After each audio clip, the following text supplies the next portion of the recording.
I was the only person who cared for my wife's sick father in his final days. After my wife and her sisters dumped him and left it his will reading, my wife and her sisters got his multi-million business. I got the rundown farmhouse. My wife mocked me. Should have taken better care of him. Then the lawyer said, actually.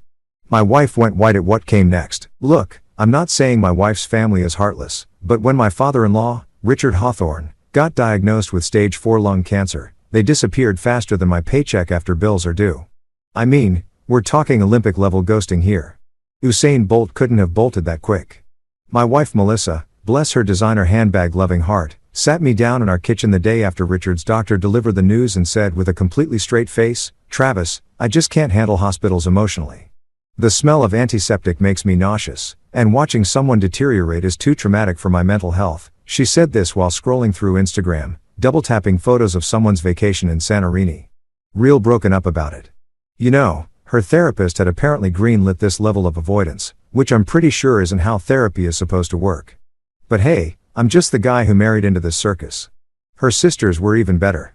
Tiffany, the middle child who works in brand consulting, which as far as I can tell means she takes selfies and calls it market research, suddenly discovered an urgent work trip to Austin that absolutely could not be rescheduled.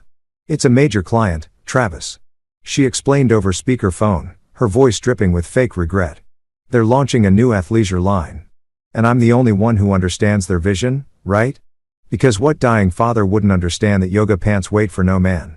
Lauren, the youngest and definitely the most dramatic, claimed she had to go to Seattle for 6 months for a digital nomad intensive retreat that cost more than my truck. When I asked what exactly you intensively retreat from for half a year, she got all huffy and said I wouldn't understand the millennial struggle for authentic self-discovery. She's 34.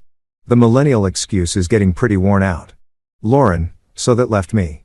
Travis Donovan, the son-in-law everyone had spent the last 8 years calling Mr. Average at family gatherings, usually right before asking if I could fix their garbage disposal or hang some shelves.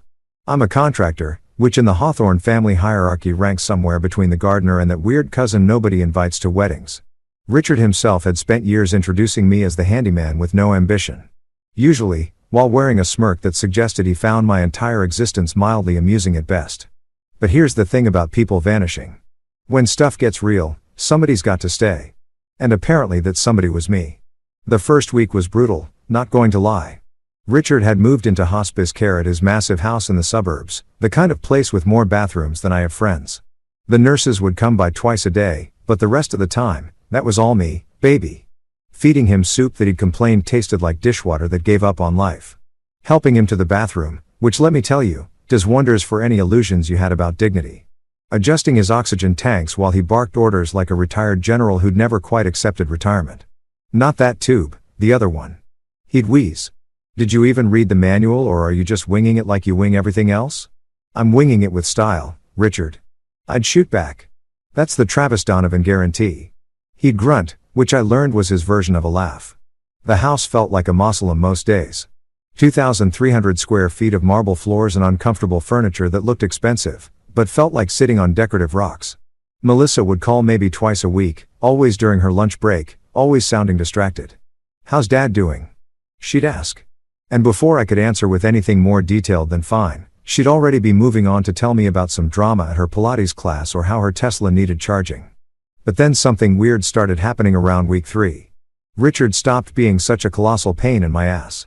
We'd watch old westerns together on his ridiculously oversized TV, the kind where John Wayne looked like he could step right out of the screen and ask for a beer. Richard knew every line from The Searchers and would whisper them along with the actors, his voice raspy but determined. During commercial breaks, he'd tell me stories about growing up poor in Oklahoma, about building his textile company from nothing, about mistakes he'd made and people he trusted who didn't deserve it. My daughters, he said one night, his eyes fixed on the ceiling. I gave them everything. Private schools, cars, college funds that could have bought small islands. You know what they learned? How to spend it. I offered. He actually smiled at that. How to expect it. There's a difference, Travis. A big one. I brought him butterscotch pudding that night because the nurses said he needed more calories and he'd complained it tasted like sweetened regret, which honestly wasn't wrong, but he ate it anyway. And we sat in comfortable silence watching Clint Eastwood squint at people for justice. The nurses, Deborah and Patricia, started calling me the good son, which made me laugh because I wasn't even a real son, just the disposable son-in-law who'd drawn the short straw. Deborah, a no-nonsense woman from Jamaica with arms that could probably bench press me, told me one afternoon while checking Richard's vitals. Most families, they run away from death like it's contagious. But you show up every day. That man notices. Trust me, honey, he notices everything. Richard's neighbor, an elderly widower named Frank, who still mowed his own lawn at 83, would wave at me when I'd arrive each morning. "You're doing a good thing, son," he'd call out. Most people these days don't know what loyalty looks like anymore.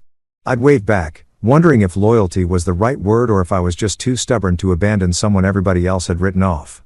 Sometimes late at night when the morphine made Richard chatty and philosophical, he'd grab my wrist with surprising strength for a dying man and look at me with eyes that were still sharp despite everything. "You're the only one who shows up, kid," he'd say. His voice barely above a whisper. "Remember that? You're the only damn one." I'd nod, uncomfortable with the intensity of it, figuring it was just the drugs talking. Old man getting sentimental as the end approached. We all cope differently, right? But here's what I didn't know then.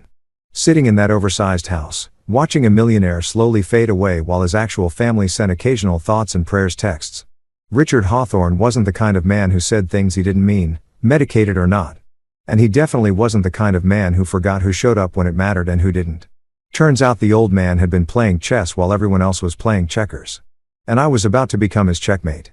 Richard died on a Thursday morning at 6:47 a.m. right when I was in his kitchen microwaving chicken noodle soup because he'd complained the night before that everything tasted like cardboard. And Campbell was apparently the only thing that still had a soul. I heard the monitor alarm from upstairs, that long flat beep that sounds exactly like what you'd imagine the end sounds like. And I knew before I even climbed those stairs that the old man was gone. Deborah, the night nurse, was already there checking for a pulse she knew she wouldn't find. Her face professional but sad. "He went peacefully," she told me, her hand on my shoulder in his sleep. "That's a blessing, honey." I nodded, staring at Richard's face, which looked weirdly younger without all that pain carved into it. He looked like he'd finally won an argument nobody else knew he was having. I called Melissa at 7:02 a.m. 15 minutes felt like the appropriate amount of time to sit with death before dealing with the living, you know. The phone rang 4 times before she picked up, her voice thick with sleep and irritation. "Travis, it's 700 in the morning. What's wrong?" "Your dad passed away," I said quietly about 20 minutes ago peacefully in his sleep. There was a pause. Not the kind of pause where someone's processing grief or shock. More like the pause you take when you're calculating something. Then she said, and I swear on everything I own this is verbatim. "Oh, okay. I'll call Tiffany and Lauren. We need to get ready because this means the company's ours now." Not, "Oh my God." Not, "I'll be right there."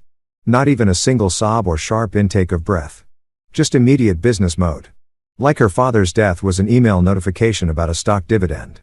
"Melissa," I said, trying to keep my voice level. "Your dad just died. Maybe we could have I don't know, 5 minutes of being human before we talk about corporate structure." "Don't be dramatic, Travis." She snapped suddenly wide awake. "This is how adult business families handle things. We grieve, yes, but we also have to think practically. Dad would have wanted us to be smart about this, right?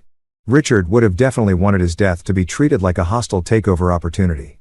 Totally his vibe." She arrived 2 hours later in a black Chanel suit that looked suspiciously fresh off the rack. Her makeup perfect, her hair blown out like she was attending a red carpet event for grief. Tiffany and Lauren showed up within the hour. Both of them wearing designer sunglasses indoors like they were celebrities dodging paparazzi instead of daughters who'd ignored their father for 6 months while he rotted away. They hugged each other in the foyer. This weird group hug that looked rehearsed. And I swear I heard Tiffany whisper "finally free." Lauren was already on her phone probably texting her followers about this difficult time with some filtered selfie where she looked beautifully tragic.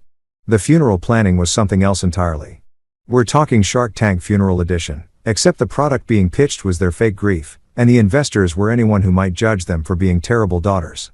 Melissa took charge immediately, booking the most expensive funeral home in the county, the kind of place with fountains in the lobby, and staff who spoke in hushed tones like they were working at a luxury spa for the dead. "We need it to reflect Dad's status," Melissa announced at the planning meeting. Sitting across from a funeral director named Craig who had the kind of beard that screamed, "I take our Teasel coffee very seriously."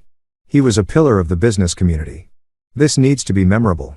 "Memorable like he was or memorable like a LinkedIn post," I muttered. But nobody heard me because Tiffany was already debating flower arrangements like she was competing on a reality show. "White roses are so predictable," Tiffany said, flipping through a catalog. What about orchids? They're more sophisticated, more dad. Lauren looked up from her phone. Can we do a digital memorial wall where people can post photos like interactive? I could live stream parts of it for people who can't make it. I stared at her. You want to live stream your father's funeral? It's called being inclusive, Travis. She shot back. Not everyone can travel. This way, his legacy reaches more people. It's what the modern grieving process looks like. The modern grieving process apparently also included Tiffany wearing a white suit to the funeral because, as she explained to anyone who'd listen, white is a symbol of purity and new beginnings in many cultures. I read about it in a Goop article. It felt right. She looked like she was either attending a very confused wedding or auditioning for a cult. I half expected her to start handing out cleansing crystals.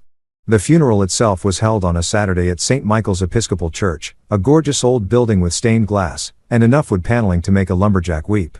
About 200 people showed up, mostly business associates, country club friends, and people who probably owed Richard money at some point.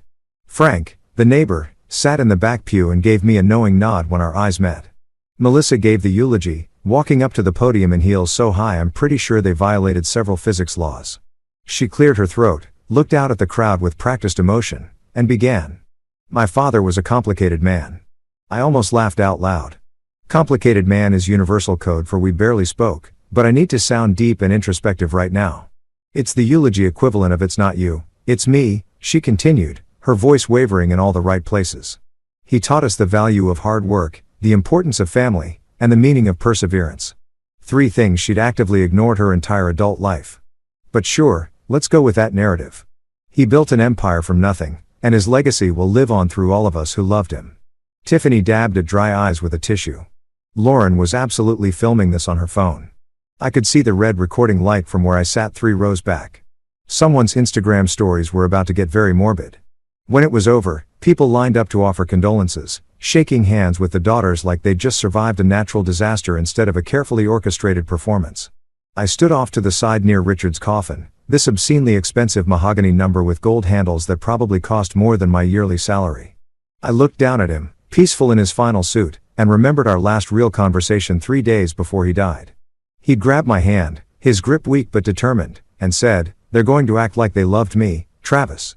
They're going to cry pretty tears and say pretty words. Don't believe a damn second of it. You know who I really was. You're the only one who stayed when staying was hard." I told him to save his strength, that he shouldn't worry about any of this. But he'd shaken his head, adamant. "I'm not worried, kid. I'm prepared." Big difference. Standing there at his funeral, watching his daughters work the room like it was a networking event. I felt something heavy settle in my chest. It wasn't exactly sadness, though there was grief mixed in there somewhere. It was more like anticipation, like waiting for a punchline you know is coming but can't quite predict. Richard Hawthorne had been a lot of things. Stubborn, judgmental, brutally honest, occasionally mean. But he'd never been stupid and he'd definitely never been careless. A man who'd built a multi-million-dollar empire from Oklahoma dirt didn't just die without having every last detail figured out. And something told me watching Melissa Eyre kiss someone from the garden club that Richard's final move was going to be his masterpiece. The old man always did love a good plot twist. 3 days after we buried Richard, we all assembled at the law offices of Henderson and Blay like we were gathering for the world's most passive-aggressive book club meeting. The office was located downtown in one of those buildings that screams, "We charge by the minute." And our water costs $8 a bottle. All glass and steel and uncomfortable modern furniture that looked like it was designed by someone who hated the human spine. The conference room on the 14th floor had floor-to-ceiling windows overlooking the city. A table so polished you could see your existential crisis reflected in it and that distinct smell that expensive places have. A mixture of leather, money, and the faint desperation of people trying to prove they belong there. There were bottles of fancy water nobody would drink, and a coffee station with one of those machines that sounds like it's launching a small spacecraft every time you press a button. Melissa strutted in like she was walking a runway, wearing a black Armani dress that probably cost more than my mortgage payment, her heels clicking against the marble floor with the confidence of someone who'd already mentally spent her inheritance 3 times over. She brought her Louis Vuitton tote bag, the one she called her power bag, which I'm pretty sure is just a regular bag that costs $4,000 and gives you an inflated sense of self-importance. Tiffany arrived 5 minutes later in head Toto Prada because apparently grief has a dress code and that code is aggressively expensive. She was carrying her iPad because she couldn't go 5 minutes without checking her brand metrics, Which is what she calls obsessively monitoring how many people liked her latest post about green juice or manifesting abundance or whatever cult-adjacent wellness trend she's peddling this week. Lauren showed up last naturally wearing vintage Gucci and those ridiculous oversized sunglasses that make people look like fashionable insects. She immediately started setting up her phone on a little tripod because God forbid she experience a major life moment without documenting it for her 12,000 followers who definitely cared deeply about her inheritance drama. "Lauren, you cannot film this," Melissa hissed, her smile tight. "It's a legal proceeding." "It's my truth, Melissa," Lauren replied, not looking up from adjusting her ring light. "My followers have been on this journey with me. They deserve closure, too." "Your followers don't deserve," I said, dropping into a chair at the far end of the table. "They're strangers on the internet who watch you eat salads and complain about flight delays." She finally looked at me, her expression wounded in that performative way influencers have perfected. "You wouldn't understand the responsibility of having a platform, Travis." "You're right," I said. "I'm too busy living in reality to understand pretend responsibility." Mr. Henderson walked in before Lauren could fire back, saving us all from what I'm sure would have been a riveting debate about authentic engagement and algorithmic reach.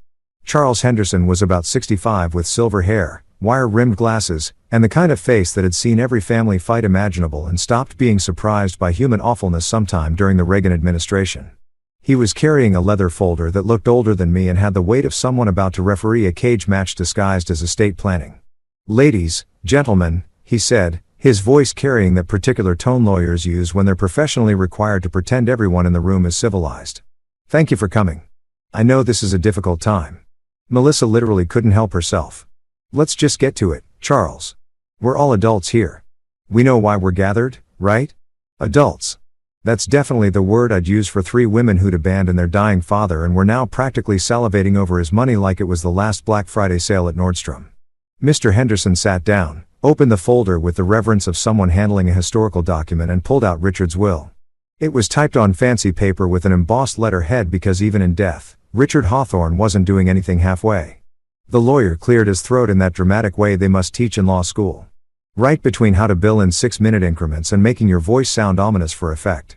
"The last will and testament of Richard James Hawthorne," he began, and I swear the room temperature dropped 5 degrees from the collective intensity of everyone's attention. "Written on March 15th of this year and witnessed by myself and my partner Gregory Blay." March 15th. The Ides of March. Of course, Richard had updated his will on the day Julius Caesar got stabbed. The man had a flair for symbolic timing. Henderson continued reading through the standard legal jargon that sounds like English, but isn't really all they heretofore and in perpetuity. Stuff that makes you wonder if lawyers are just messing with us. Then he got to the good part, his voice taking on that slow dramatic cadence that lawyers apparently love using for plot twists. "To my daughters, Melissa and Hawthorne Donovan, Tiffany Marie Hawthorne, and Lauren Elizabeth Hawthorne, I leave controlling shares of Hawthorne Textiles Incorporated to be divided equally among the three of them, valued at approximately $12.6 million. Melissa actually clapped. I'm not exaggerating. She brought her hands together in genuine applause like she'd just watched a kindergarten play and wanted to encourage the performers. The sound echoed in the conference room and for a second everyone just stared at her. "Sorry," she said, not sounding sorry at all. This is wonderful news. Dad really did love us."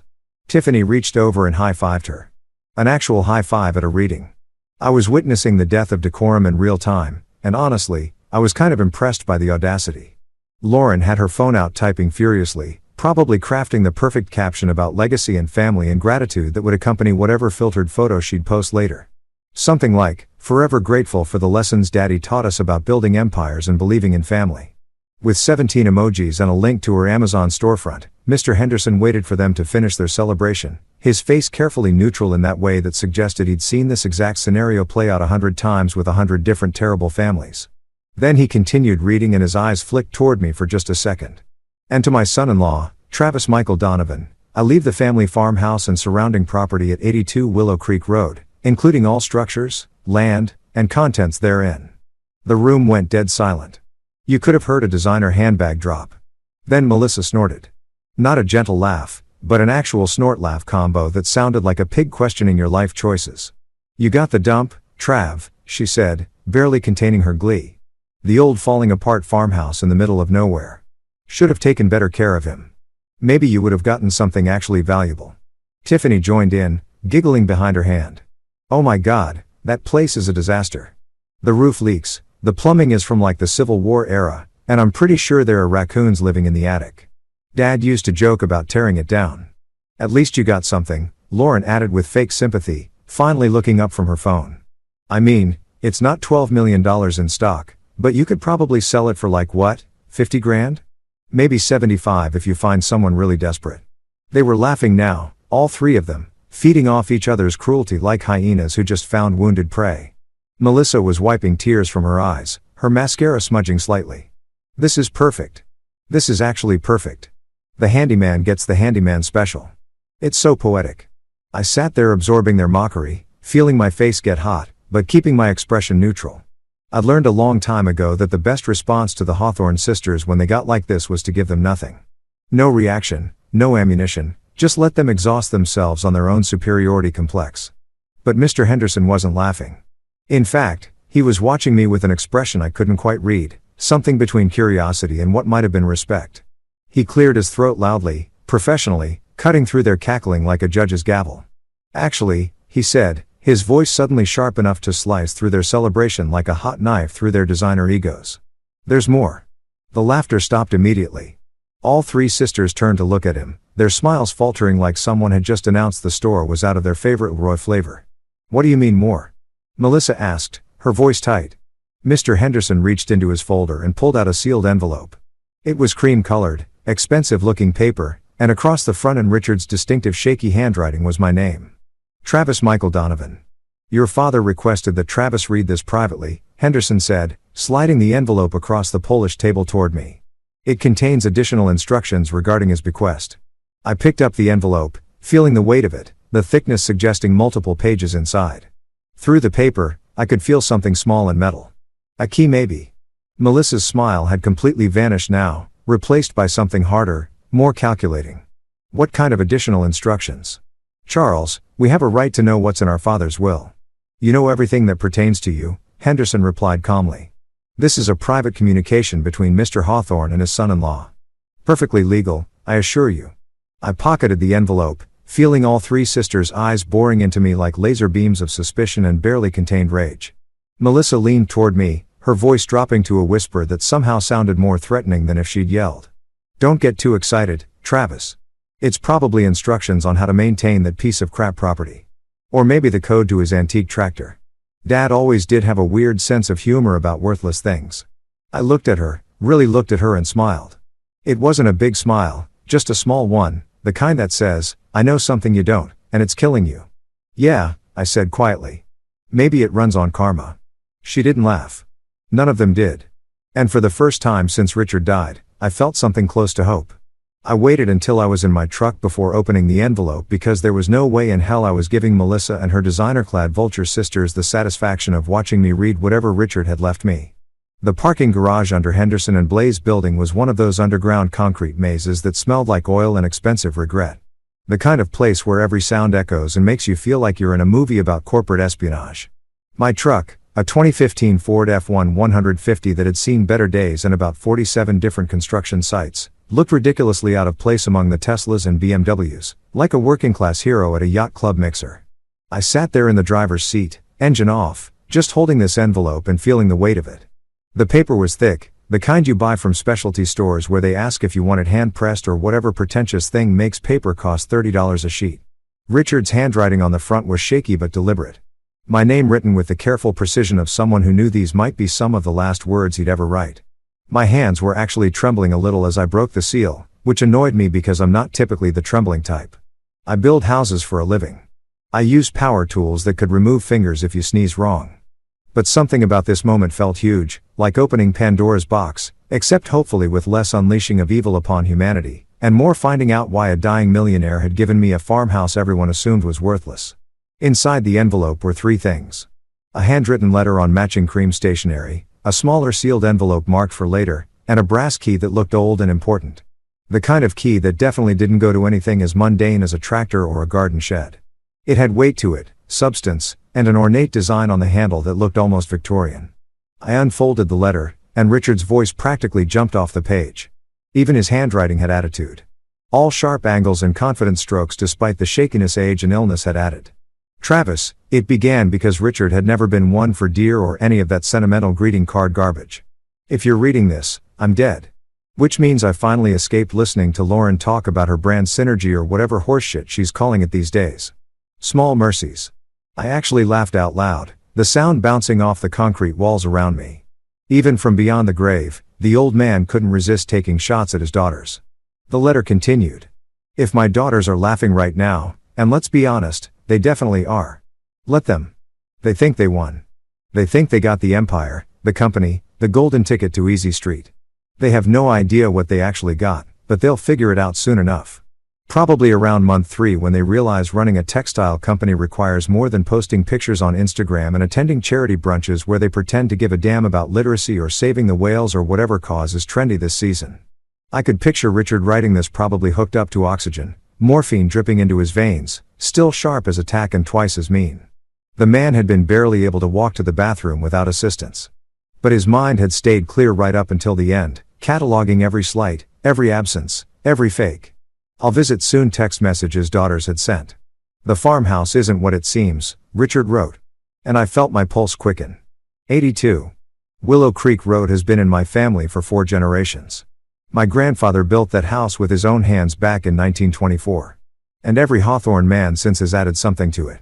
My father put in the basement. I added the workshop. But what's under the old cider press in that basement? That's something nobody knows about except me, my accountant, Miriam Lopez, and now you. The old cider press.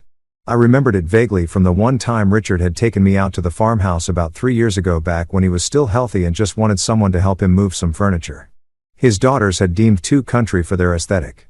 The press had been this massive antique thing in the corner of the basement made of wood and iron and looking like a museum piece from the agricultural revolution. We'd moved boxes around it and I'd asked if it still worked. Everything in that house still works, Richard had said. You just have to know how to use it. At the time, I'd figured he was just being philosophical about old stuff, but now that memory hit different. The letter continued. Go to the basement. Move the cider press. It's on wheels. Easier than it looks. Underneath you'll find a trap door. The brass key opens it. What's inside is what I couldn't trust anyone else with. Travis, you earned it. You sat with a dying old bastard when everyone else found convenient excuses. You changed my oxygen tanks. You made me terrible soup that I complained about but secretly appreciated. And you treated me like a human being instead of a walking ATM or an obligation you could outsource. My throat felt tight reading that, remembering all those nights sitting with Richard, watching Clint Eastwood movies, and listening to him tell stories about building his company from nothing, about the risks he took, the people who doubted him, the times he almost lost everything and somehow clawed his way back. Inside that envelope marked for later, Richard's letter went on, are instructions for what comes next. Don't open it yet. First, go to the farmhouse. See what I left you. Then, and only then, read those instructions. Trust me on this, kid. The order matters. The letter ended with, they thought I was just a senile old man rambling about the past. They thought all I cared about was the company, the legacy, the Hawthorne name. But here's what they never understood. A legacy isn't what you leave behind, it's who you leave it with. Make me proud, Travis. And if you get a chance, tell Melissa that Karma's A with a long memory and excellent accounting skills. R.H. I sat there holding this letter, reading it 3 times, feeling emotions I couldn't quite name. Richard had planned this. Every detail, the farmhouse that everyone mocked, the mysterious inheritance, this entire elaborate setup, it was all intentional. The man had orchestrated his final move like a chess grandmaster playing against opponents who didn't even know they were in a game. My phone buzzed. A text from Melissa. Don't get your hopes up about whatever Dad wrote. He was probably medicated and sentimental. The farmhouse is still a dump. Maybe you can flip it and finally afford a decent vacation. Another buzz. Tiffany. Honestly, Travis, you should thank us for not contesting the will. We could have argued you manipulated Dad in his final days. We're being generous. And Lauren, no hard feelings about the inheritance distribution. Dad knew what he was doing. Some people are meant to build empires and some people are meant to maintain old houses. Both are important. Heart emoji, prayer hands emoji, house emoji. The condescension was so thick I could have spread it on toast. They were so convinced they'd won.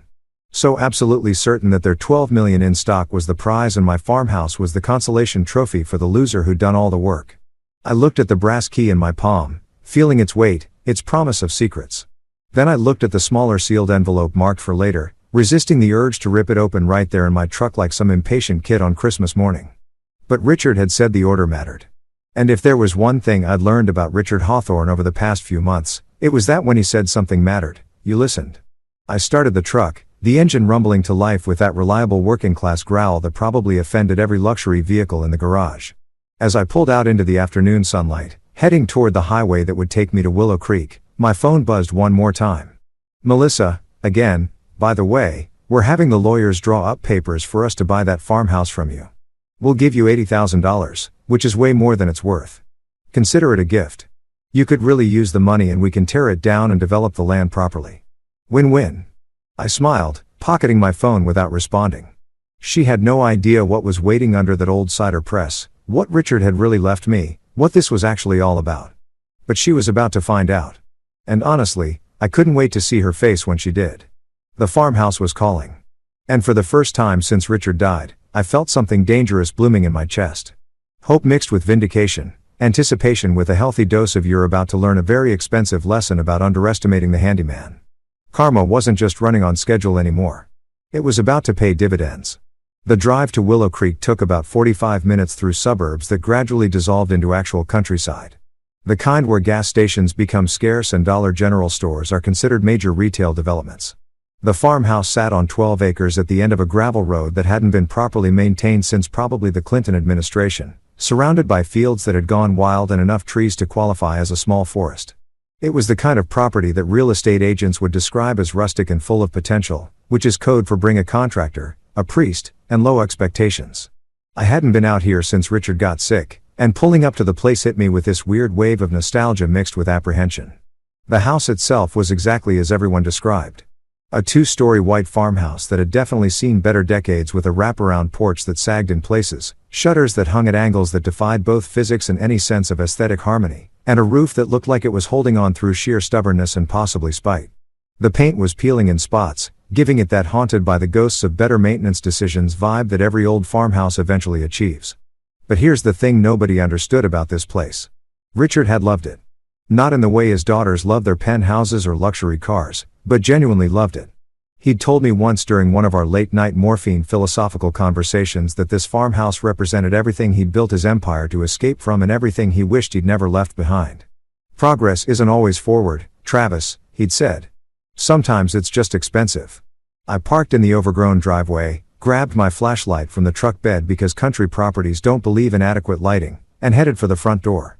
The key Richard had given me months ago still worked.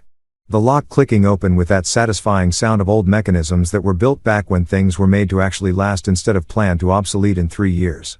Inside, the house smelled like dust, old wood, and memories nobody had bothered to visit.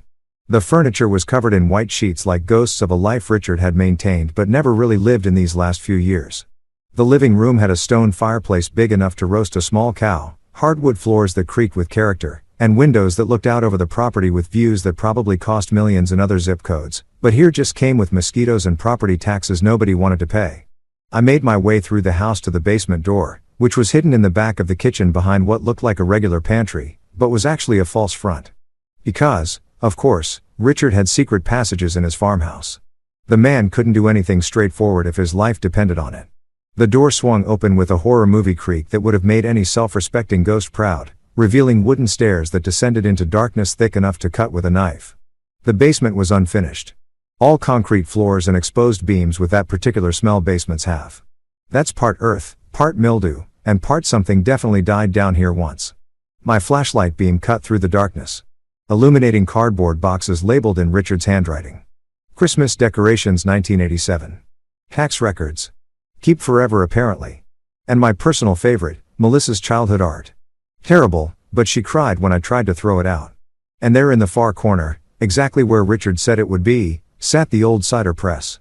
It was this massive contraption made of dark wood and iron, probably weighing several £100, looking like something that belonged in a museum exhibit about agricultural history, titled How Our Ancestors Turned Apples into Alcohol Before They Invented Therapy. I walked over to it, running my hand along the warm wood, and noticed for the first time what I'd missed 3 years ago. Wheels. Heavy-duty industrial caster wheels had been installed on the base, hidden by the shadows, and deliberately positioned to look like they were just part of the original structure, but these were new, modern, probably rated for serious weight. Richard had modified this thing specifically to be moved. I pushed and the cider press rolled aside easier than I expected, smooth and silent like it had been oiled recently, which it probably had been. Knowing Richard and his attention to detail, he'd probably been maintaining this secret right up until he couldn't get out here anymore. Underneath, set into the concrete floor, was a trap door, not some old wooden thing you'd expect in a farmhouse basement, but a modern steel door with a brushed metal finish, complete with a keyhole that looked like it belonged on a safe deposit box and a small keypad that glowed faintly blue in the darkness. "You magnificent, sneaky old bastard," I whispered, pulling out the brass key Richard had left me. The key slid into the lock like it was coming home, turning with a solid click that echoed in the basement. But the door didn't open. The keypad blinked, waiting for a code. Of course, there was a code. Richard wasn't about to make this too easy, even from beyond the grave. I stood there thinking, my mind racing through possibilities. Richard's birthday, too obvious. The company's founding date, maybe, but that felt too corporate for something this personal. Then it hit me. The date Richard had taken me to the farmhouse the first time, the day he'd shown me around and told me about his grandfather building this place with his own hands. It had been his father's birthday, October 7, 1924. I typed in October 7, 1924. The keypad beeped once, turned green, and the steel door clicked open with a hydraulic hiss that sounded like a bank vault in a heist movie. I pulled the door up, revealing a ladder descending about 8 feet into what looked like a small concrete room. LED lights flickered on automatically as I climbed down, motion activated, illuminating a space about 10 feet by 10 feet that looked like it had been carved out and poured specifically for this purpose. The walls were lined with metal shelving, and sitting on those shelves were plastic storage containers, filing boxes, and a small safe built directly into the concrete wall. My hands were shaking again as I opened the first container. Inside were legal documents, dozens of them, all organized with colored tabs and labels in Richard's meticulous handwriting. I pulled out the first folder and the label made my heart stop. Hawthorne Holdings, Private Assets. Travis Michael Donovan, Managing Director. Managing Director. Me, Travis, Mr. Average Donovan, the guy who fixed garbage disposals at family gatherings and got introduced as the handyman with no ambition. I opened the folder with hands that had forgotten how to be steady. Inside were incorporation papers for something called Willow Creek Holdings LLC, established 6 years ago with me listed as the managing director and sole beneficiary upon Richard's death. There were stock certificates, real estate deeds, offshore account information with banks I'd only heard about in movies about international espionage, and investment portfolios that made my eyes water. I grabbed another folder. This one was labeled Liquid Assets Transfer Complete. March 14th. The date was 1 day before Richard had updated his will, right before he'd call me to come over and help him organize some paperwork. I thought we were just filing old tax returns. Turns out we were orchestrating the financial equivalent of a magic trick where the rabbit disappears from one hat and shows up in another, except the rabbit was $9.4 million. $9.4 million. I had to sit down on the concrete floor because my legs just quit working. The number was right there in black and white, printed on official bank statements, verified by Miriam Lopez's signature as the accountant of record, dated and notarized, and absolutely, completely mind-blowingly real.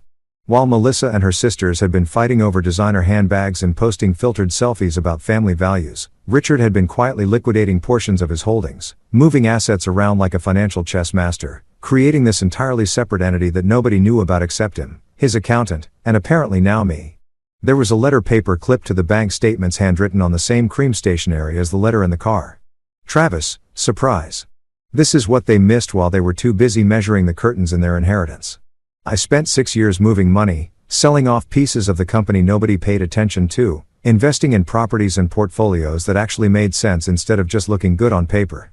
Willow Creek Holdings owns 17 commercial properties, has investments in 4 different continents, and controls enough liquid assets to make my daughter's $12 million look like pocket change. The company they got, it's a shell, kid. The pretty exterior with nothing but debt and my stubbornness holding it together. You got the heart. Use it wisely. Make something that matters.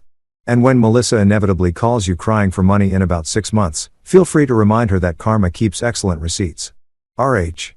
I sat there in that secret underground room surrounded by evidence of Richard's final masterpiece. And I laughed. I laughed so hard I scared what sounded like mice or possibly raccoons in the basement above me. I laughed until tears rolled down my face and my stomach hurt and I couldn't breathe right because Richard Hawthorne, the complicated man his daughters had eulogized without knowing. The millionaire everyone thought they understood, had pulled off the most beautiful, vindictive, absolutely perfect con I'd ever seen. He'd given them exactly what they wanted. The company, the prestige, the title of Hawthorne Industries Air ISIS. And in doing so, he'd given them nothing but a sinking ship with their names on it. And me, the average handyman, the son-in-law with no ambition, the guy who'd shown up and made terrible soup. I got the empire they didn't even know existed. I climbed out of that secret room, closed the trap door, rolled the cider press back into place, and walked out of the basement into the late afternoon sunlight, feeling like I just discovered I was the protagonist in a story I didn't know I was in. My phone buzzed. Another text from Melissa. Travis, seriously, think about our offer. $80,000 is really generous for that dump. You could pay off your truck. I looked at my phone, then at the farmhouse, then at the 12 acres of worthless property that came with a secret $9 million trust fund and enough investments to make me rethink my entire understanding of wealth. I typed back. I'll think about it. But what I was really thinking was, Richard, you magnificent, devious, absolutely brilliant old man. You really did save the best for last. And somewhere, I swear I could hear him laughing. I called Miriam Lopez at 7:30 the next morning because I'd spent the entire night lying awake in bed staring at my ceiling, my brain doing mathematical gymnastics it wasn't qualified for and coming up with numbers that seemed impossible. Melissa had been snoring next to me, dead to the world, after spending 3 hours on the phone with her sisters planning how they were going to restructure Hawthorne Textiles and maximize shareholder value, which I'm pretty sure meant firing half the staff and buying themselves corner offices with views that cost more than those employees' annual salaries. Miriam's number had been in one of the folders in the secret basement vault written on a business card that was so old school it might as well have been carved on a stone tablet. Miriam Lopez, CPA, when you need someone who actually understands numbers and won't steal your money. That was really her tagline. I loved her already, and we hadn't even spoken. She picked up on the second ring, her voice sharp and alert like she'd been awake for hours, probably because she had been. Accountants are a different breed. They wake up at 5:00 a.m. voluntarily, and think recreational spreadsheet organizing is a valid hobby. Travis Donovan, she said before I even introduced myself. I've been waiting for your call. Took you longer than Richard predicted. He said you'd find the vault within 24 hours. It's been 36. Traffic was bad. I said, which was a lie, but also somehow felt true emotionally. She laughed. This sharp bark of amusement that sounded like she'd spent too many years dealing with rich peoples to be surprised by anything anymore. Can you meet me at Rosie's Diner off Highway 42 in an hour? We need to talk and I need to see your face when I explain exactly what you just inherited. It's going to be fun for me. I mean, you're probably going to need several cups of coffee and maybe a paper bag to breathe into. Rosie's Diner was one of those classic American establishments that looked like it hadn't been remodeled since Eisenhower was president and wore that fact like a badge of honor. Red vinyl booth with duct tape holding together the seats, a checkerboard floor that had seen better decades, and a jukebox in the corner that probably still played actual vinyl records if you pumped enough quarters into it. The coffee was served in thick ceramic mugs that could double as weapons in a pinch, and the menu featured things like Trucker Special and the Heart Attack platter with no irony whatsoever. Miriam was already there when I arrived, sitting in a corner booth with a laptop open, 3 manila folders stacked beside her, and a cup of coffee that looked like it could strip paint. She was in her mid-50s with silver-streaked black hair pulled back in a no-nonsense ponytail, wearing glasses that hung on a chain around her neck and a blazer that said, "I'm professional, but I will also fight you if necessary." She had the look of someone who'd spent decades watching wealthy people make terrible decisions and had stopped being surprised by human stupidity sometime during the dot bubble. "You must be Travis," she said, looking up from her laptop with eyes that assessed me like I was a tax return. She was auditing for discrepancies. "Sit. Order something. You're going to need calories for this conversation." I slid into the booth across from her just as a waitress who looked like she'd been working there since the Carter administration appeared with a coffee pot. Her name tag said, Deb. And she poured my coffee without asking if I wanted any, which is the kind of service I can respect. "What will it be, honey?" Deb asked, her voice carrying that particular rasp of someone who'd smoked a pack a day for 40 years and wasn't about to apologize for it. "Pancakes," I said. Because when your life is imploding in the best possible way, you eat pancakes and bacon. Lots of bacon. "Smart man," Miriam said as Deb walked away. "You're going to need protein and carbs for what I'm about to tell you." She closed her laptop, pushed it aside, and pulled the manila folders in front of her like a dealer about to reveal a winning hand. "So, you found Richard's little treasure trove. How'd that feel?" "Like I was in a movie, except I'm pretty sure the budget was higher and the plot made more sense," I said, wrapping my hands around the coffee mug. Miriam, what the hell did Richard do? She smiled. And it was the smile of someone who'd been waiting years to watch this particular bomb go off. What Richard did, Travis, was spend the last 6 years of his life orchestrating the most beautiful screw you to his daughters that I've ever witnessed in 30 years of accounting for wealthy families. And trust me, I've seen some impressive family warfare. Once watched a guy leave his entire estate to his cat just to spite his kids. But Richard was playing a different game entirely. She opened the first folder, spinning it around so I could see the contents. It was a timeline meticulously documented, showing asset transfers dating back 6 years. Richard came to me in 2019, Miriam explained, her finger tracing down the dates. Said he wanted to restructure his holdings because he didn't trust his daughters to manage real wealth. They were already fighting over designer clothes and country club memberships, and the company was still running fine with him at the helm. He could see the writing on the wall. When he died, they'd tear everything apart, fighting over scraps and status. So, he started moving money, I said, scanning the documents. Not just moving it, transforming it. Richard was brilliant, Travis. Most people think textile manufacturing in America is dead, right? Outsourced to Bangladesh and Vietnam, race to the bottom, all that depressing economic reality. And on the surface, that's exactly what Hawthorne Textiles looked like. A struggling legacy company barely holding on through Richard's sheer stubbornness and some loyal contracts he'd maintained through relationships built over 40 years. She pulled out another folder, this one thicker, but what nobody knew. Not his daughters, not the board, not even most of his employees, was that Richard had been quietly selling off the profitable parts of the company piece by piece. He'd identify a division that was actually making money, spin it off into a separate entity under Willow Creek Holdings and replace it with debt and underperforming assets back in the main company. Like performing surgery on a business, removing all the healthy organs, and leaving behind a pretty corpse that looked fine from the outside, but was basically running on fumes and inherited reputation. My pancakes arrived, and I forgot they existed. So, the company the girls got is a beautiful, prestigious shell worth about $12 million on paper, but actually carrying $8 million in debt that's structured to come due over the next 3 years. They got the Hawthorne name, the headquarters building, which is mortgaged to hell, some equipment that's outdated, contracts that are barely profitable, and a workforce that's going to need massive restructuring to stay solvent. In short, they got a full-time job that pays terribly and comes with a ticking time bomb of financial obligations. And I got the empire's heart, Miriam said, leaning back with satisfaction. 17 commercial properties generating passive income across 3 states. A minority stake in a Vietnamese textile manufacturer that's actually killing it. Richard got in early, by the way, before it was cool. Investments in sustainable farming operations, tech startups focused on fabric innovation, even a small but growing online custom clothing platform that's positioned perfectly for the next decade of retail, plus the liquid assets. $9.4 million in diversified portfolios that survived the 2020 market crash beautifully because Richard was paranoid and smart about risk management. I finally took a bite of pancakes, but they tasted like cardboard because my brain was too busy exploding. Why me? I asked. I'm a contractor. I build decks and renovate kitchens. I have no business managing millions of dollars. Miriam smiled softer this time. That's exactly why he chose you, Travis. You're not blinded by the money because you didn't grow up with it. You understand the value of work because you've actually done it. And more importantly, you showed up. You sat with a dying man, changed his oxygen tanks, made him terrible soup that he complained about but ate anyway because it came from someone who actually gave a damn. She reached across the table and put her hand on mine, her grip firm and warm. Richard told me about you, Travis, about how you'd tell him jokes to distract him from the pain. How you'd watch those old westerns with him even though you probably thought they were boring as hell. How you treated him like a person instead of an ATM or an obligation. He said, you were the only one who saw him as Richard instead of as Richard Hawthorne, textile magnate. My throat felt tight. I just didn't want him to die alone. And that, Miriam said, squeezing my hand once before pulling back, is exactly why you're sitting here with a $9 million trust fund. And they're sitting with a company that's about to teach them very expensive lessons about what real work actually looks like. Richard didn't just give you money, Travis. He gave you opportunity. The question is, what are you going to do with it?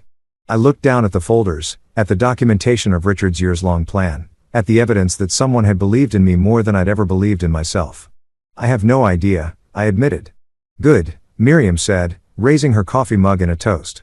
That's the first step to not screwing it up. The second step is hiring me to continue managing your accounts because honey, you seem like a good guy, but I wouldn't trust you to balance a checkbook without adult supervision. I laughed, actually laughed, and clicked my mug against hers. Deal. But I have one question. Shoot. Does Melissa know any of this yet? Miriam's smile turned absolutely wicked. Oh, Travis. The trust became public record yesterday when it was officially transferred to you. So, she knows you got something more than a farmhouse. She just doesn't know exactly what yet, but she will. Very, very soon. How soon? Check your phone.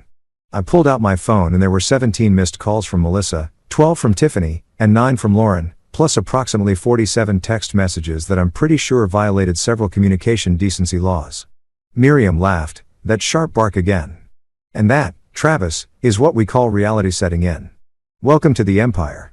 Try not to let it go to your head. But it was too late. I was already grinning. I decided to spend the afternoon at the farmhouse after my meeting with Miriam. Partly because I wanted to explore the property with fresh eyes now that I knew it came with a $9 million bonus package, but mostly because I needed somewhere to be when Melissa inevitably figured out what had happened and came looking for blood. The farmhouse seemed like neutral territory, or at least territory where I could see her coming from a distance, and prepare myself emotionally. I'd stopped at a grocery store on the way and picked up the ingredients for lemonade. Real lemonade, not that powder crap from a jar. Because if I was going to face down my wife's inevitable meltdown, I was going to do it while sipping something refreshing and pretending I had my life together. There's something deeply satisfying about making lemonade from scratch when life has just handed you the metaphorical equivalent of a lemon orchard in a sugar factory. I was sitting on the farmhouse's front porch in an old rocking chair I'd found in the barn, watching the sun start its lazy descent toward the horizon and feeling pretty damn philosophical about everything. When I heard the sound of tires on gravel moving way too fast for a residential road, the sound got louder, angrier, like the vehicle itself was pissed off. And then Melissa's white Mercedes SUV came flying around the bend doing at least 50 on a road that suggested 25 if you valued your suspension. She slammed on the brakes hard enough. That gravel sprayed everywhere, creating this dramatic cloud of dust that would have been perfect for a movie entrance. Except this was real life and way more terrifying. The driver's door flew open before the dust even settled. And Melissa emerged wearing designer jeans that probably cost more than my monthly mortgage, heels that had no business being worn on a gravel driveway, and an expression that suggested she was about to commit a felony and felt completely justified about it. "You stole it," she screamed, storming toward the porch with her finger pointed at me like a weapon. "You manipulated him. You poisoned his mind against us. You." She was so angry she couldn't even finish the sentence. Just stood there at the bottom of the porch steps vibrating with rage and expensive perfume. I took a long, slow sip of my lemonade, letting the silence stretch out like taffy, and then calmly said, "Nope. Your dad gave it to me. Maybe because I actually changed his oxygen tanks instead of my outfit every 3 hours." Her face went from red to purple, which I didn't even know was possible on a human being outside of cartoon characters. "Don't you dare act self-righteous with me, Travis. We know what you did. We talked to Charles Henderson and he confirmed that Dad set up some trust fund for you months before he died." While we were grieving, I interrupted, setting my lemonade down on the porch railing. "You were on a work trip in Austin photographing yoga pants. Tiffany was in Seattle finding herself or whatever rich people call avoiding responsibility these days. Lauren was posting thirst traps on Instagram and calling it content creation. I was the one here, Melissa. Me alone doing the actual work of caring for a dying human being. We couldn't handle it emotionally," she shouted. And I swear she actually believed that. Like emotional unavailability was a valid excuse for abandoning your father. "You know, hospitals trigger my anxiety. My therapist said, 'Your therapist doesn't know your dad died thinking his daughters cared more about handbags than him,'" I said quietly, and that landed like a punch. I could see it in her face, the flinch, the moment of doubt before the anger rushed back in to cover it up. Before she could respond, 2 more vehicles pulled up. Tiffany's black Audi and Lauren's red Tesla because of course they'd carpooled their rage. The sisters emerged like a well-dressed mob, their heels clicking on gravel in synchronized fury. "Travis," Tiffany yelled, marching over with her phone already out like she was documenting evidence for a future lawsuit. "We demand to see the documentation for this so-called trust fund. Our lawyers say we have grounds to contest it based on undue influence. Your lawyers are going to charge you about $500 an hour to tell you what I'm about to tell you for free," I said, standing up and leaning against the porch post. "Your dad was completely mentally competent when he set this up. Miriam Lopez, his accountant who's been with him for 30 years, will testify to that. Charles Henderson, the family lawyer you've known since you were kids, will confirm it. You don't have a case. You have hurt feelings and expensive legal bills.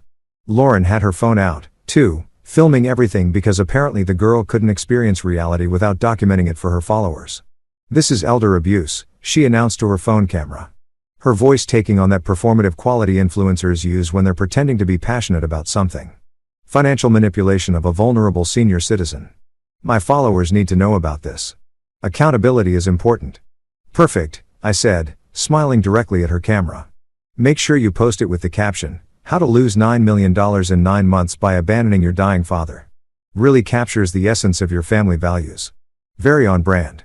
That stopped her cold. She lowered the phone, her perfectly contoured face scrunching up in confusion.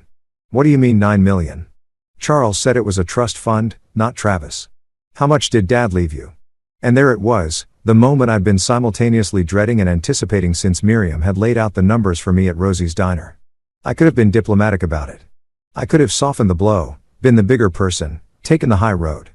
But you know what? Screw the high road. The high road doesn't get you anywhere when you're dealing with people who've spent years treating you like the help.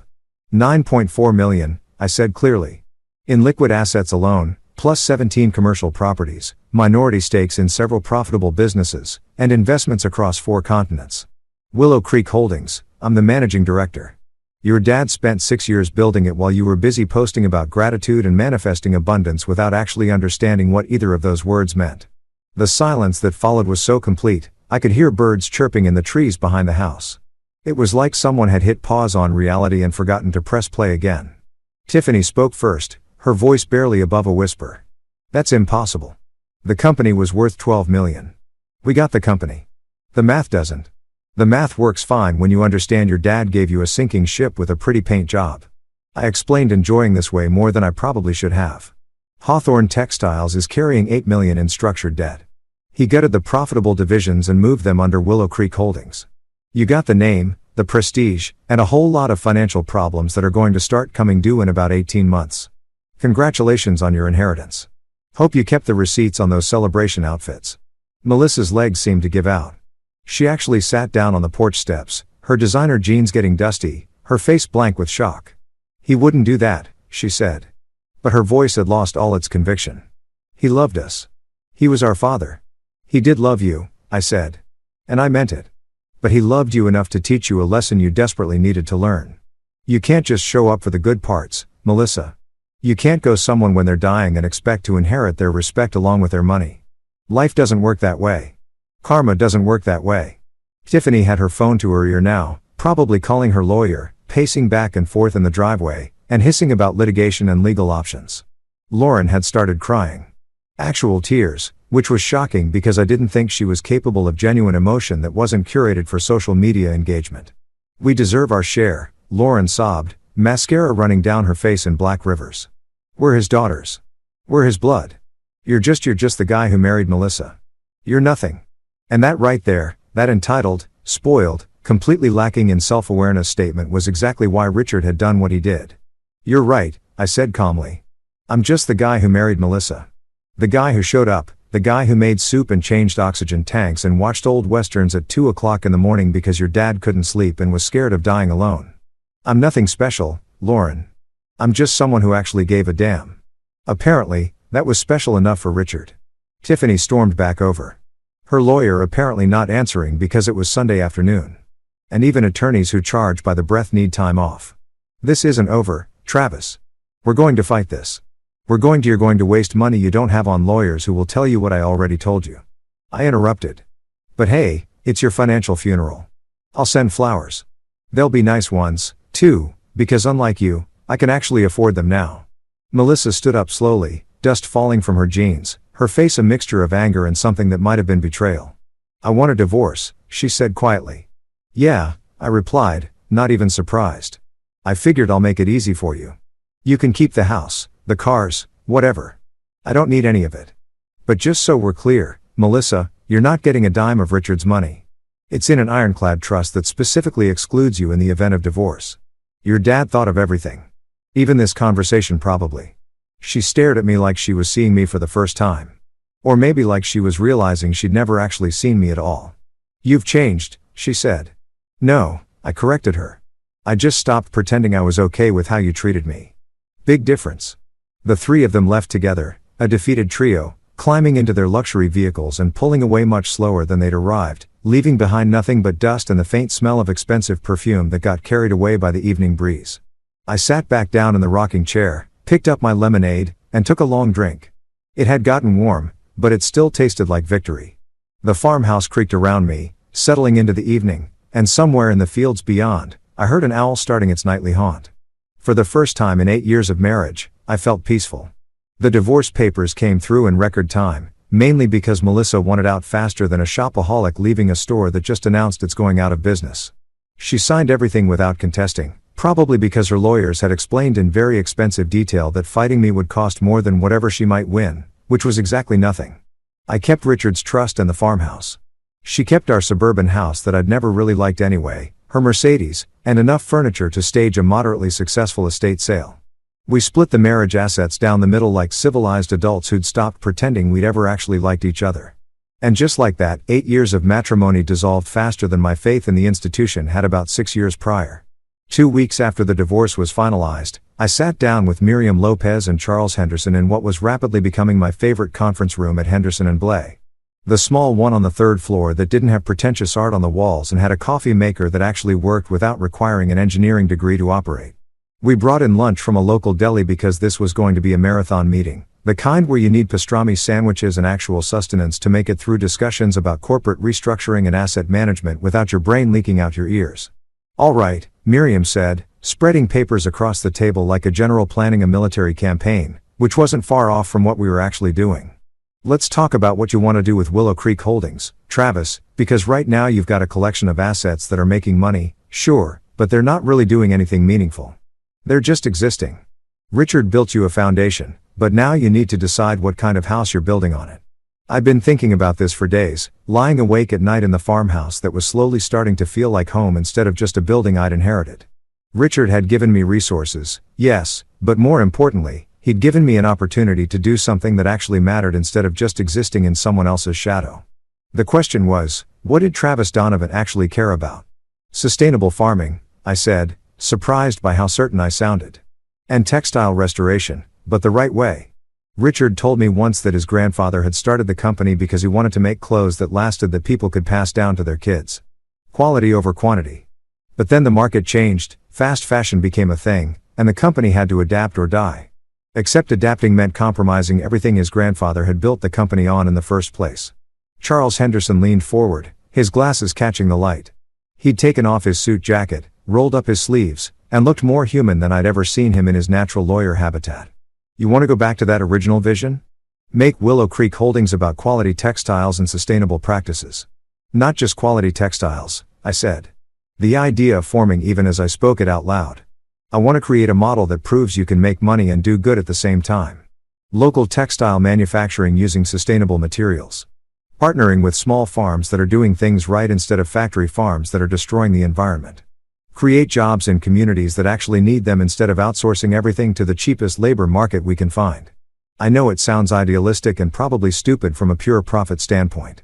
It sounds exactly like something Richard would have done if his daughters hadn't pushed him toward maximizing quarterly earnings. Miriam interrupted and she was smiling. "Travis, you have $9 million in liquid assets and 17 income-generating properties. You've got the financial cushion to take risks that most startups can't afford. And more importantly, you've got something even more valuable. You give a damn. That's surprisingly rare in business." Over the next 3 hours, fueled by pastrami sandwiches and coffee that actually tasted like coffee instead of despair, we mapped out a 5-year plan for Willow Creek Holdings. We'd restructure it into a proper investment firm with a focus on sustainable agriculture and ethical textile production. We'd partner with that Vietnamese manufacturer Richard had invested in early, the one that was already doing things right, and use them as a model for expanding into domestic production. We buy out struggling small farms and convert them to sustainable practices, creating a supply chain that actually made sense both environmentally and economically. Miriam suggested we bring in a consultant who specialized in B Corp certifications, companies that meet rigorous standards of social and environmental performance. Charles recommended we talk to a friend of his who ran a nonprofit focused on rural economic development. Someone who could help us identify communities where our investment could make the biggest impact. I sat there taking notes like I was back in college. Except this time the subject was how to use inherited wealth without turning into the thing you always hated, which definitely wasn't offered at my community college. We should also fix up the farmhouse, I said during a lull in the conversation. Make it the headquarters for Willow Creek Holdings. Nothing fancy, just restore it properly. Solar panels, energy efficient everything. Turn it into a working example of what we're trying to promote. The optics on that are perfect, Charles said, nodding. Billionaire as fancy downtown office runs empire from restored farmhouse. The media will eat it up. I'm not a billionaire. I protested. I've got 9 million, not 900 million. Miriam laughed. Honey, to 99% of America, you're absolutely a billionaire. Embrace it. Use it. Just don't let it turn you into an I hired a local contractor, not a big corporate firm, but Jake Morrison, a guy I'd worked with on various projects over the years, who understood the difference between renovation and destruction. Jake showed up to the farmhouse 3 days later with his crew, took one look at the place, and let out a low whistle that contractors reserve for projects that are either going to be really fun or really expensive. Sometimes both. Travis, my man, Jake said, walking around the porch and poking at boards with a professional skepticism that comes from years of discovering problems hiding under pretty facades. This place has good bones, but we're talking a full restoration here. New roof, electrical upgrade, plumbing that doesn't date back to when Truman was president.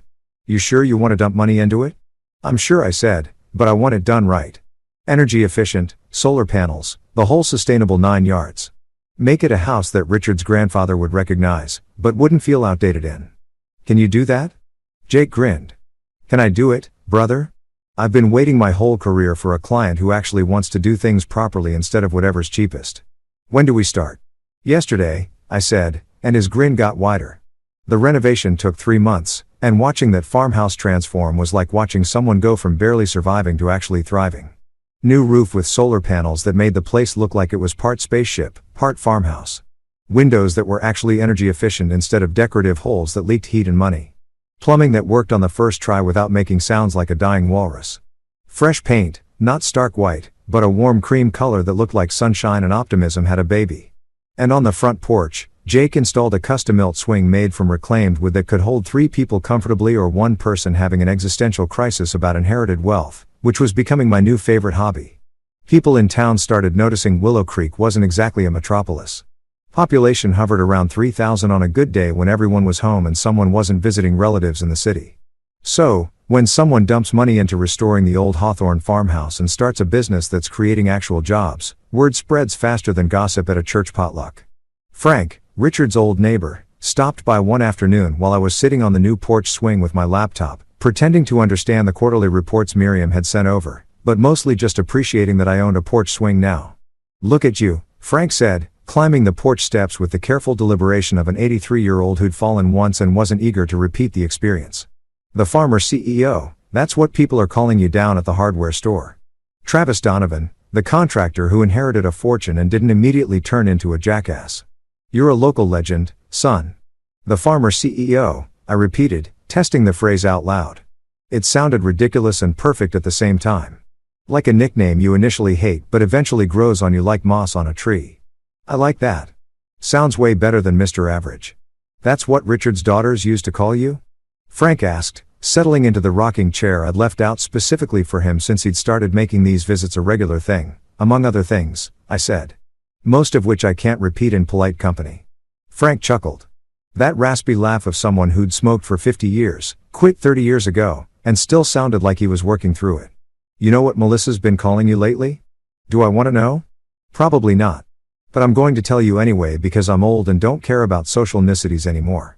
She told someone at the grocery store that you're a manipulative con artist who stole her inheritance through elder abuse. Direct quote Cheryl Staff last month trying to cut costs, but it's like putting a band-aid on a bullet wound. Word is they're going to file for bankruptcy by end of year. I nodded watching the sun sink lower toward the horizon, painting the fields gold and orange. I didn't feel happy about it. Exactly. But I didn't feel guilty either. Richard had given them exactly what they'd asked for, control of the company, and what they did with it was their responsibility, not mine. Richard knew, I said quietly. He knew exactly what would happen. He gave them enough rope and trusted they'd hang themselves with it. Smart man, Frank said. Mean as hell, but smart. We sat there in comfortable silence. 2 men on a porch watching the day end. And I realized this was exactly what I'd been missing in my old life. This peace, this simplicity, this feeling that I was exactly where I was supposed to be, doing exactly what I was meant to do. The farmer CEO. Yeah, I could live with that. 6 months after the divorce, Hawthorne Textiles Incorporated started imploding like a building in a controlled demolition. Except nobody was controlling anything, and it definitely wasn't going according to plan. Melissa and her sisters had managed to turn their $12 million inheritance into a master class on how not to run a business, which would have been impressive if it wasn't so predictable. First, they'd fired the senior management team, people who'd been with the company for decades and actually knew what they were doing, because they wanted to bring in fresh perspectives. Those fresh perspectives turned out to be Tiffany's boyfriend, Chad, who they made marketing director despite his only qualification being that he'd once tried to sell NFTs of cats wearing scarves. That venture had failed spectacularly. But apparently, the Hawthorne sisters believed in second chances when it came to unqualified men they found attractive. The financial reports that crossed Miriam's desk, because of course she still had industry connections feeding her gossip, read like a horror story written by someone who'd never heard of budgets. Melissa had renovated the executive offices for $2 million. Lauren had launched a failed influencer marketing campaign that cost $500,000 and generated exactly 0 sales. Tiffany had invested in a revolutionary fabric that turned out to be regular polyester with better branding. The debt Richard had carefully structured to come due started arriving like bills after Christmas. Except instead of credit card statements, it was millions of dollars in loans that nobody had bothered to prepare for. Employees started jumping ship. Clients found other suppliers. The stock price, which had been traded privately among family and investors, plummeted faster than my faith in humanity every time I checked the news. Then came the bankruptcy filing. Chapter 11. Restructuring the whole 9 yards of corporate failure. The headlines wrote themselves: Hawthorne Textiles falls apart under new leadership, and my personal favorite, sisters inherit empire, immediately drive it into ground. My phone rang at 11 p.m. on a Tuesday. Melissa's name lit up the screen, and I almost didn't answer, but curiosity won out. Travis, she sobbed, her voice thick with tears and what sounded like expensive wine. Please, I need help. We lost everything. We can start over together, right? We were good once. I looked out at the farmhouse fields, peaceful under moonlight. Melissa, I'm not mad at you, I said calmly. I'm just allergic to stupidity. Then I hung up politely like a gentleman. A year after Richard died, I found myself sitting on the farmhouse porch watching the sunset bleed gold and crimson across fields that had finally been properly cultivated. Willow Creek Holdings was thriving. We'd partnered with 12 local farms, opened a small textile manufacturing facility that employed 60 people from the community, and turned a profit while actually giving a damn about the planet. The farmer CEO thing had stuck, and honestly, I'd stopped fighting it. But success felt hollow without someone to share it with. So, I drove to Oakwood Cemetery that evening, parking near the massive oak tree that shaded Richard's grave. His headstone was simple granite. Nothing ostentatious, just his name and dates with the inscription he'd requested. He showed up. I placed fresh flowers beside it. Wild flowers from the farmhouse property because Richard would have hated expensive florist arrangements, and sat down on the grass like we were having one of our old conversations. You played the long game, old man, I said softly to the headstone. And you won. The girls filed for bankruptcy last month. Melissa's working retail at some boutique, which is ironic considering she used to spend more there monthly than they probably pay her yearly. Tiffany's boyfriend Chad left her for someone with actual money. And Lauren's follower count dropped when people realized she wasn't wealthy anymore. Turns out authenticity doesn't monetize well when you're broke. A breeze rustled through the oak leaves, and I swear it sounded like Richard's raspy laugh. You didn't just leave me money, I continued. You left me purpose, meaning a chance to build something that actually matters instead of just existing in someone else's shadow. The farmhouse is beautiful now. You'd love it. Solar panels, sustainable everything, and that porch swing gets used daily. Sometimes I sit there and imagine you're sitting next to me making sarcastic comments about oatmeal brands and government incompetence. As I stood to leave, evening light caught the headstone inscription, and suddenly everything clicked into place. The inheritance wasn't the money. It wasn't the properties or investments or any of the tangible wealth Richard had transferred. The real inheritance was the lesson. Show up. Be present. Give a damn when it's hard. Build something that outlasts you. I turned toward my truck and I swear I heard his voice on the wind. Told you to hang in there, kid. The fields glowed gold. Birds sang their evening songs. And for the first time in forever, I laughed loud, free, and genuinely happy because karma hadn't just arrived. It had compounded with interest.